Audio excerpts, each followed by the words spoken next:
یکی از تابعین بزرگ خالد بن معدان رحمه الله می فرماید وقتی خداوند برایت دری از درهای خیر و خوبی را کشاید به سویش بشتاب و آن را غنیمت بدان، زیرا نمیدانی چنین در کی بسته می شود.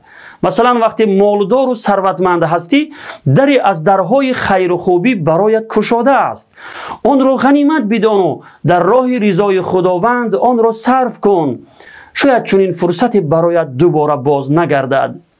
اگر نصیحت کردن نمیتوانید، لااقل به سوی نصیحت راهنمایی کنید.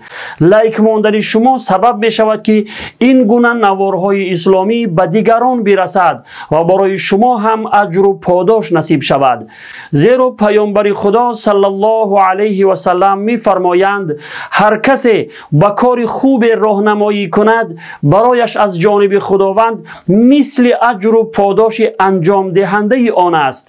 پس در نشر خوبی ها سهم گذار باشید.